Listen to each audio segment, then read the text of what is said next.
السلام علیکم ورحمۃ اللہ وبرکاتہ. کیا حال ہے آپ لوگوں کا؟ الحمد للہ. نحمده ونصلی علی رسولہ الکریم. اما بعد فاعوذ باللہ من الشیطان الرجیم. بسم اللہ الرحمن الرحیم. رب اشرح لی صدری ویسر لی امری واحلل عقدۃ من لسانی یفقہوا قولی. آج ہم پڑھیں گے کہ جادو اور نظر بد لگنے کی وجوہات کیا ہیں، کیا ریزنز ہوتی ہیں، کیوں ایسا ہو جاتا ہے انسانوں کے ساتھ. سب سے پہلی بات یہ کہ انسان کو یہ جان لینا چاہیے کہ جو کچھ بھی ہوتا ہے وہ اللہ کے اذن سے ہوتا ہے، اللہ کے حکم سے ہوتا ہے. سورۃ تغابن میں اللہ تعالیٰ فرماتے ہیں ما اصاب من مصیبۃ الا باذن اللہ ومن یؤمن باللہ یہد قلبہ واللہ بکل شیء علیم. جو مصیبت بھی آتی ہے وہ اللہ کے اذن سے ہی آتی ہے، اور جو شخص اللہ پر ایمان لائے تو اللہ اس کے دل کو ہدایت بخشتا ہے اور ہر چیز کو جاننے والا ہے. یعنی جب ایسی کوئی تکلیف پہنچے تو انسان سوچے کہ یہ اللہ کے اذن سے آئی ہے، اس کے پیچھے اللہ کی کوئی حکمت ہے، کوئی مصلحت ہے، کوئی مقصد ہے، اور اگر آئی ہے تو اس کو دور کرنے والا بھی اللہ ہی ہے. اور من یؤمن باللہ یہد قلبہ، اس کے بارے میں عبداللہ بن مسعود نے کہا کہ یہ وہ شخص ہے کہ اگر اس پر کوئی مصیبت آ پڑے تو وہ اس پر بھی راضی رہتا ہے، مصیبت آنے پر بھی راضی رہتا ہے، بلکہ سمجھتا ہے کہ یہ اللہ ہی کی طرف سے ہے. پھر یہ بات یاد رہے کہ ہر بیماری، تکلیف یہ تقدیر کا حصہ ہے. یعنی اللہ سبحانہ وتعالی نے بندوں کو پیدا کیا اور ان کی تقدیر بھی بنائی. تو اسی لیے مومن کیا کہتا ہے، قل لن یصیبنا الا ما کتب اللہ لنا هو مولانا، کہ ہمیں ہرگز نہیں پہنچا مگر وہی جو اللہ نے ہمارے لیے لکھ دیا تھا، وہی ہمارا مولا ہے. یعنی اس کو ٹھیک بھی وہی کرے گا، اس تکلیف کو دور بھی وہی کرے گا. پھر اسی طرح اللہ کا اذن کیوں ہوتا ہے، اس کی وجوہات کیا ہوتی ہیں، وہ تو اللہ ہی بہتر جانتا ہے. لیکن جو وجوہات ہمیں قرآن و سنت سے پتہ چلتی ہیں ان میں سے ایک وجہ یہ ہے کہ جب انسان اپنے اذکار میں، تلاوت میں، دعاؤں میں، تعوذات میں کمی کرتا ہے تو شیطان کو اٹیک کا موقع مل جاتا ہے. جیسی سمپل سا فارمولا ہے، آپ کو سردی کیوں لگ جاتی ہے؟ کیونکہ آپ نے پراپر کلودنگ نہیں کی ہوتی، آپ نے پراپر اپنے آپ کو ڈریس اپ نہیں کیا ہوتا، تو وہ پھر آپ کے اوپر اٹیک ہو جاتا ہے. اسی طرح بہت ساری چیزیں جو اسباب کی، یہ دنیا اسباب کی ہے، تو وہ اسباب کیا ہیں کہ جس کی وجہ سے کوئی مسئلہ پیش آ جاتا ہے. وہ ہم سب جانتے ہیں کہ اللہ سبحانہ تعالیٰ نے جتنی چیزیں دنیا میں بنائی ہیں ان سب کا کوئی نہ کوئی ایفیکٹ بھی ہے، ان کے اندر اثرات بھی ڈالے ہیں. تو وہ مخصوص اثرات ہوتے ہیں جو انسان کے اوپر عامل ہوتے ہیں. ابن القیم کہتے ہیں کہ نظر بد ایک قسم کے تیر ہوتے ہیں جو محسود کی طرف حاسد اور عین یعنی نظر لگانے والے کے نفس سے نکلتے ہیں. کبھی تو وہ ان کا نشانہ بن جاتا ہے، کبھی وہ خطا ہو جاتے ہیں، یعنی تیر ادھر ادھر ہو جاتے ہیں، اس بندے کو نہیں لگتے. پھر اگر یہ تیر اس کو ننگا پاتے ہیں تو اس پر کوئی بچاؤ کا سامان نہیں، یعنی اگر عبادات وغیرہ کی زرہ اس نے نہیں پہنی ہوئی تو اس پہ لگ جاتے ہیں. اور یہ کہ وہ صبح و شام کی اذکار کی حفاظت کرنے والا نہیں. تو جو شخص صبح و شام کی اذکار کی حفاظت کرے وہ اللہ کی پروٹیکشن میں ہوتا ہے، اور اس نے اپنے اوپر حفاظت کا لباس پہنا ہوا ہوتا ہے کہ کوئی تیر آئے بھی تو وہ بسم ہو جاتے ہیں، ختم ہو جاتے ہیں، اس کو نقصان نہیں دیتے. اسی طرح ایک اور وجہ یہ ہے کہ کوئی بھی مصیبت انسان پر امتحان اور آزمائش کے لیے آتی ہے، انسان کو دیکھنے کے لیے کہ وہ کرتا کیا ہے. اور پھر جادو اور نظر بد کی علامات کیا ہیں، کہاں سے پتہ چلے گا کہ یہ جادو ہے یا نظر بد ہے؟ تو قرآن و سنت کی روشنی میں ہم دیکھتے ہیں کہ مریض کے اوپر کس قسم کے اثرات ہوتے ہیں اور کیا علامات ہوتی ہیں. مثلاً جب انسان پر جادو ہوتا ہے یا اس کو نظر لگتی ہے تو وہ دیوانوں جیسی حرکتیں کرنے لگتا ہے، یعنی اچانک اس کے مزاج میں تبدیلی آ جاتی ہے. یعنی ایک اچھا بھلا چنگا بھلا انسان، بھلا مانس گالی گلوچ پہ اتر آتا ہے. یہ دیوانگی ہے نا، پاگل پن ہے. ابو ذر رضی اللہ عنہ نبی صلی اللہ علیہ وسلم سے روایت کرتے ہیں کہ بے شک نظر بد آدمی کو اللہ کے حکم سے دیوانہ کر دیتی. یعنی اس میں پاگل پن کے سے دوڑے پڑنے لگتے ہیں، مثلا چیخو پکار کرنے لگتا ہے، یا اور اسی طرح کی کچھ حرکات اس سے سر درد ہونے لگتی ہے جو عام نارمل حالات میں نہیں ہوا کرتی. یعنی ویسے وہ انسان بالکل صحیح بہیو کرتا ہے. آپ نے دیکھا ہوگا کہ بعض لوگ اچھے بھلے بہت با اخلاق با حیا بہت اچھی شخصیت کے مالک ہوتے ہیں کہ یکایک ان کے اندر ایسی کیفیات پیدا ہو جاتی ہیں کہ جو ان کی ساری عقل چھین لیتی ہیں. پھر اسی طرح شدید بیماری کا اچانک شکار ہو جانا. عبداللہ بن عامر کہتے ہیں کہ عامر بن ربیعہ اور سہل بن حنیف دونوں غسل کرنے کے ارادے سے نکلے. وہ کوئی اوٹ تلاش کر رہے تھے کہ نہا سکیں. سہل نے اپنے اوپر سے اون کا جبہ اتارا. عامر کہتے ہیں جب میں نے اسے دیکھا تو اسے میری نظر لگ گئی. وہ پانی میں اتر کر نہانے لگ گیا. میں نے پانی میں اس کے بڑبڑانے کی آواز سنی تو میں اس کے پاس آیا. اسے 3 دفعہ آواز دی لیکن اس نے جواب نہیں دیا. پھر میں نبی صلی اللہ علیہ وسلم کے پاس آیا اور آپ صلی اللہ علیہ وسلم کو ساری بات بتائی. اس پر آپ صلی اللہ علیہ وسلم تشریف لائے اور پانی میں داخل ہو گئے. گویا کہ میں اب بھی آپ کی پنڈلیوں کی سفیدی دیکھ رہا ہوں. آپ نے اس کے سینے پر 3 دفعہ ہاتھ مارا اور پھر یہ دعا دی، اللہم اذہب عنہ حرہا وبردہا ووصبہا. اے اللہ اس کی گرمی اور سردی اور بیماری اور لاغری دور کر دے. پھر آپ صلی اللہ علیہ وسلم کھڑے ہوئے اور فرمایا، جب کسی کو اپنے بھائی کا وجود یا کوئی مال پسند آئے، یعنی اس کی شکل اچھی لگ رہی، جیسے دلہن وغیرہ کو دیکھتے ہیں، یا ویسے ہی کبھی کوئی شخص بہت ہی پیارا لگ رہا ہوتا ہے، تو اس کے لیے برکت کی دعا کر دے، کیونکہ نظر لگ جانا برحق ہے. اب یہ خاص نظر کی دعا ہے، یہ آپ کو یاد ہونی چاہیے.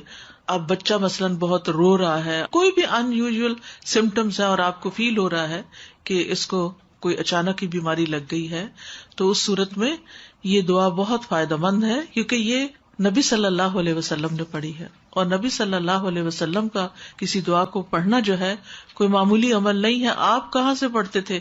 آپ کو جو کچھ ملتا تھا وہ وحی الہی سے ملتا تھا. اللہم اذہب عنہ حرہا وبردہا ووصبہا. اے اللہ اس سے دور کر دے اس کی گرمی، یعنی اگر نگاہوں کی گرمی اس کے اندر آئی ہے تو وہ دور کر دے، اور سردی اور بیماری اور لاغری. ووصبہا، وصب کہتے تھکاوٹ اور لاغری. پھر اسی طرح چہرے پر دھبے پڑنا، یہ بھی نظر لگنے کی علامت ہوتی ہے، چھائیاں وغیرہ پڑنا جو ہوتا ہے. پھر بچوں کا بلا وجہ روتے رہنا. عائشہ رضی اللہ تعالی عنہا سے مروی ہے، وہ کہتی ہیں کہ ایک مرتبہ نبی صلی اللہ علیہ وسلم تشریف لائے تو ایک بچے کے رونے کی آواز سنی. آپ نے فرمایا تمہارا یہ بچہ کیوں رو رہا ہے؟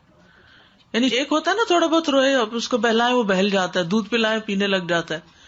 لیکن ہو سکتا ہے کہ آپ میں سے جن لوگوں نے بچے پالے ہیں انہیں یاد ہوگا کوئی نہ کوئی ایسا واقعہ کہ بچے نے جو رونا شروع کیا، آپ دودھ پلا رہے ہیں تو دودھ نہیں پی رہا، کھڑے ہو رہے ہیں، لیٹ آ رہے ہیں، بہلا رہے ہیں، چھنچنے جھنجھنے سب کام کر لیے، لیکن بچہ ہے کہ چپ ہی نہیں کر رہا. یعنی وہ ساری چیزیں جن سے وہ آسانی سے بہل جاتا ہے ان سے وہ بہل کے نہیں دے رہا.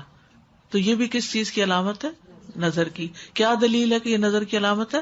کیونکہ نبی صلی اللہ علیہ وسلم نے اس ماں کو جس کا بچہ روئے چلے جا رہا تھا اور چپ نہیں کر رہا، آپ نے فرمایا کیا تم نے اس کو نظر بد کا دم نہیں کرایا؟ تو ماؤں کو بچے پالنے کے لیے بہت ضروری ہے کہ یہ تعلیم دی جائے کہ اگر بچے میں ان یوزول سمٹمس ہوں تو پھر اس کے اوپر وہ خود دم کرے، کیونکہ کتنے دن کسی کے پاس لے جایا جا سکتا ہے اور کتنے دن کوئی ہماری خدمت کر سکتا ہے. تو اس سلسلے میں اس علم کا ہونا ضروری ہے. کسی کے بار بار بھی لگتی رہتی ہے، کیونکہ بعض اوقات ہوتا ہے ماں ہی کی لگ جاتی ہے، ماں ہی کو پیار بڑا آ جاتا ہے اپنے بچے پر، ہوتا ہے نا بعض اوقات دل کلکاریاں سے لینے لگتا ہے، تو وہ جو اندر ایک جوش جذبہ یا ایک جذبات پیدا ہوتے ہیں وہ بعض اوقات نکل کے پھر دوسرے کے اوپر جا کے پڑتے ہیں، تو وہ کمزور بچے کے اوپر اثر ہو جاتا ہے اس کا. تو پھر جب ماں کو ذرا سا بھی محسوس ہو کہ ایسا کچھ ہوا ہے، فوراً خود ہی دعا پڑے. میرا بیٹا بہت چھوٹی ایج سے الحمدللہ جماعت سے نماز کراتا تھا، تو اکثر ہم کئی بار اس کے بارے میں بات کرتے تھے. اب جیسے آپ نے کہا کہ ماں کی بھی لگ سکتی ہے، ہو سکتا ہے پتہ نہیں کس کی لگے. تو اچانک کیا ہوا کہ کچھ عرصے کے بعد وہ جب نماز پڑھانے کھڑا ہوتا تو اس کے سر میں اتنا شدید درد ہوتا تھا، لٹرلی اپنے بالوں کو پکڑ کے اور وہ زمین پہ سر رکھ لیتا تھا اور بہت تیز درد ہوتا تھا. تو کافی ہم پریشان ہوئے، اس کو 2 یا 3 ڈاکٹرز کے پاس بھی لے کر گئی میں. انہوں نے سارے ٹیسٹ کیے، سب کچھ کروا لیا، MRI بھی کروایا اس کا. کسی بھی چیز میں کچھ بھی نہیں آیا. اس کے بعد الحمدللہ میں اس کو حرز عظیم اور باقی نظر کی دعائیں ہمیشہ کرتی تھی. تو الحمدللہ انہی سے ٹھیک ہوا اور رپورٹس میں کچھ بھی نہیں آیا. پھر اس کے بعد کچھ عرصے بعد پھر ہوا اس کو، تو پھر اس کے پیٹ میں درد ہونا شروع ہو گیا اور بہت تیز درد ہوتا تھا. تو 2-3 بار اس کے ساتھ ایسا ہوا اور بہت ہی سیویئر اٹیک ہوتا تھا، مطلب ان ساری چیزوں کا. پر الحمدللہ جب بھی ہوا تو الحمدللہ میں نے صرف اس کو قرآن سے اور رقیہ سے ہی کیا اور الحمدللہ وہ بالکل ٹھیک ہو گیا. الحمدللہ. اسی طرح بچے کمزور ہو جاتے ہیں. سوکھے کا مرض آپ نے سنا ہوگا. سب کچھ کھاتے پیتے ہیں لیکن ان کی جان نہیں بنتی، کمزور ہوتے ہیں.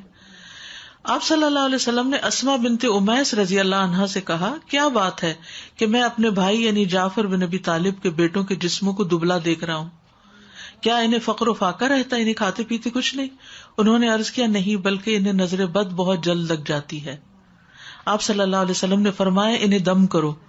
انہوں نے آپ کے سامنے چند کلمات پیش کیے تو آپ نے فرمایا انہیں دم کرو، یعنی انہوں نے دم کے کلمات کچھ بتائے. تو اس میں آپ دیکھیے کہ ایک تو مسنون دم ہے ہی، لیکن بعض اوقات کوئی شخص آپ کو کوئی آیت بتا دیتا ہے کہ یہ پڑھ کے دم کرو، یا کوئی اور اس طرح کے الفاظ بتا دیتا ہے. تو ہمیشہ یہ چیک کرے کہ اگر ان کے اندر کوئی شرکیہ بات نہیں تو وہ بھی پڑھ کے دم کیا جا سکتا ہے. ایز لانگ ایز اللہ سبحانہ تعالیٰ کو پکارا جا رہا ہے، اللہ کا ذکر کیا جا رہا ہے اور اس میں کوئی اس طرح کی چیز نہیں، تو کوئی حرج کی بات نہیں. اسی طرح اوپر سے گر جانا، پھسلنا، یعنی اچانک ہی کوئی گر گیا، ہم کہتے ٹرپ کر گیا یا کسی اونچائی سے گر گیا.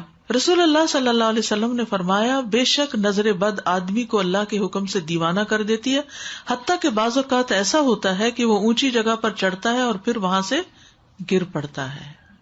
ابن عباس رضی اللہ عنہ سے مروی ہے کہ نبی صلی اللہ علیہ وسلم نے فرمایا، نظر کا لگ جانا برحق ہے اور یہ اوپر چڑھنے والے کو پسلا دیتی ہے. اسی طرح دیگر جسمانی علامات کیا کیا ہو سکتی ہیں؟ مثلاً بغیر کسی وجہ کے مزاج میں تبدیلی آ جانا. آپ ہر روز صبح آرام سے اٹھتے تھے، اپنے کام کاج میں لگ جاتے تھے، اپنی روٹین تھی، ایک دن بھر کا ایک اسکیڈول تھا، لیکن آپ کے مزاج میں ایسی تبدیلی آ جاتی کہ کچھ کر ہی نہیں پاتے. تو بغیر اسباب کے مزاج میں تبدیلی آنے کی کچھ علامتیں ہیں، اگر وہ آپ کے اندر ہیں تو ان سے بھی ہوشیار رہیے. مثلاً سستی، گھبراہٹ، خاموشی اور تنہائی کی عادت، کہ لوگوں کو نہ فیس کر سکنا، کہ کسی سے مل نہیں سکتے، یعنی پیپل فوبیا، یعنی کوئی بھی سامنے آ جائے تو گھبراہٹ شروع ہو جائے کہ کب میری جان اس سے چھوٹے اور میں اپنے کمفرٹ زون کے اندر جا کے اپنی دنیا میں خوش رہوں. پھر ذہنی انتشار، یعنی کسی چیز پہ ذہن کا فوکس نہ ہونا، یعنی آپ پڑھنے بیٹھے ہیں تو آپ وہ لائنیں ادھر کی ادھر ہو جاتی ہیں، کچھ سمجھ ہی نہیں آتی کہ کیا پڑھا کیا نہیں پڑھا. بے چینی کی کیفیت، لیکن جگہ بدلتے ہی افاقہ ہونا. مزاج میں حد سے زیادہ چڑچڑاپن، چھوٹی چھوٹی بات پر ناراض ہو جانا، موڈ آف کر لینا، کسی کام میں دل نہ لگنا، کہیں ٹکنا ہی نہ، ایک کام ایک دن کیا پھر وہ چھوڑ دیا، پھر وہ شروع کیا پھر وہ چھوڑ دیا. نماز، روزہ اور دیگر عبادات سے دل اکتا جانا. کئی دفعہ کہتی ہیں نا مائیں، بچہ اتنی اچھی خود ہی سے نماز پڑھ لیتا تھا، پتہ نہیں کیا ہوا یہ کہ آپ نے کسی سے کہا ہوگا میرا بچہ تو خود ہی پڑھ لیتا ہے نماز، اور وہی سے کام خراب. سر کا دکھنا اور بغیر سبب کے اچانک جسم گرم ہو جانا، حرارت بڑھ جانا. دونوں یا کسی ایک کندھے میں درد ہونا جیسے کہ کوئی انگارہ ہو، یعنی ایک جگہ خاص طور پر جیسے کوئی ہیٹ نکل رہی ہو وہاں سے. بیک ایک، نیچے کے حصے میں درد ہونا، یعنی جسم کے اچانک یہ جو یعنی بیک بون ہے اس کے نیچے درد. بالوں کا اچانک گرنا شروع ہو جانا، یعنی ایک تو ہوتا ہے نا کہ کسی بیماری کے بعد گرتے ہیں، یا تھوڑے بہت تو ہر ایک کے گرتے ہیں، روز تو گرتے ہی ہیں، لیکن بعض اوقات ایسا بھی ہوتا ہے کہ جو گرنا شروع ہوتے ہیں تو وہ تھمنے کا نام نہیں لیتے. وزن کا اچانک کم ہو جانا، یعنی کھا پی رہے ہیں سب کچھ ٹھیک جا رہا ہے، کھانے کی خواہش کا ختم ہو جانا، بھوک نہ لگنا. فضا میں خنکی بھی ہو تو جسم کی حرارت بڑھ جانی، باہر ٹھنڈا ہے لیکن جسم گرم ہوئے چلا جا رہا ہے، اور اسی طرح باہر گرمی ہے اور جسم ٹھنڈا ہی ہوا چلے جا رہا ہے. چیز کو ذہن میں رکھنے، حفظ کرنے اور سمجھنے کی قدرت نہ ہونا، یعنی حفظ ہوتا ہی نہیں، کر کر کے پھر وہیں کا وہیں کڑے. کثرت سے پسینے آنا اور ان کی بو تبدیل ہو جانا، یعنی ایک تو ہر انسان کی ایک ہوتا ہے نا اسمیل ہوتی ہے، لیکن ایک وہ بہت اسٹرانگ قسم کی شروع ہو گئی. جلد پر پھوڑے پھنسیوں کا خارش کا ظاہر ہونا یا چیونٹیوں کے رینگنے کا احساس ہونا، جیسے کچھ چل رہا ہے جسم پر، نیند کا کم آنا اور زیادہ تر جاگنا، انسومنیا جس کو بولتے ہیں، بعض اوقات دورے کی کیفیت کے دوران گردن ٹیڑھی ہو جانا، ڈراؤنے خواب آنا، بیداری میں بھی چیخو پکار کی آوازیں سنائی دینا، علیحدگی اور تنہائی پسند کرنا، ذہنی پراگندگی، گھر والوں، دوست، رشتہ داروں سے معاملات بے سبب خراب ہونا، یعنی جس کے ساتھ یہ معاملہ کیا وہیں گڑبڑ ہو گئی، رونے کی خواہش کرنا یا ہمیشہ روتے ہی جانا، یعنی رونے کو ہی بہت دل چاہتا ہے. تو یہ عوارض جو ہیں یہ بیماریاں ہیں اور بیماریوں کی علامات ہیں. ان میں نفسیاتی، روحانی، جسمانی سبھی اکٹھے ہو سکتے ہیں، یعنی جسمانی بھی، روحانی، نفسیاتی، یہ سارے مل بھی جاتے ہیں بعض اوقات. جیسے اگر بنیادی بات آپ یاد رکھیں نا کہ کبھی جسم میں تکلیف شروع ہوتی ہے اور وہ روح پہ جا پڑتی ہے اور وہ روحانی بیماری بن جاتی ہے، اور کبھی روح پر کوئی چیز آتی ہے اور وہ جسم کی طرح منتقل ہو کے جسمانی دردیں جو ہیں یہ جسمانی تکلیف ہے لیکن سبب روحانی ہے. اسی طرح کچھ غیر معمولی علامات نظر آنا، ٹھیک ہے، ان میں خون کے چھینٹے گرنا، طے شدہ کپڑوں کو کٹا ہوا پانا، خاوند یا بیوی کو ایک دوسرے میں کشش ختم ہو جانا، ینگ ہے، جوان ہے، لیکن یہ نارملٹی ہے نا کہ ہسبینڈ کو وائف کی ضرورت ہی نہ رہے. پھر اسی طرح آپس میں بلا وجہ شکوک و شبہات پیدا ہو جانا، ایک دوسرے کا ٹرسٹ ختم ہو جانا، خاوند یا بیوی کو ایک دوسرے کی شکل بدصورت دکھائی دینا. تیسری بات، مال سے متعلق کچھ علامتیں، مال میں برکت نہ ہونا، اچانک نقصان ہونا، جسے نظر لگی ہوئی ہو وہ کام سے نفرت کرتا ہے، باوجود قدرت ہونے کے رزق تلاش کرنے سے روگردانی کرتا ہے، یہ کوشش ہی نہیں کرتا. لوگوں پر تہمت لگانا کہ لوگ مجھے گھورتے ہیں اور لوگوں کی وجہ سے میں ناکام ہوں، یعنی دوسرے لوگوں کو بلیم کرتے رہنا، یہ بھی ایک نارمل رویہ نہیں ہوتا نا. انسان اپنے نقصان یا اپنے ناکامی کی ریزن صرف دوسروں کو دے کے مطمئن نہیں ہو سکتا، اس کو خود بھی رسپانسبلٹی لینی چاہیے. لیکن وہ شخص کنونسڈ ہوتا ہے کہ نہیں، دوسروں کی وجہ سے ہی میں ناکام ہوں، میرا اپنا کوئی قصور نہیں.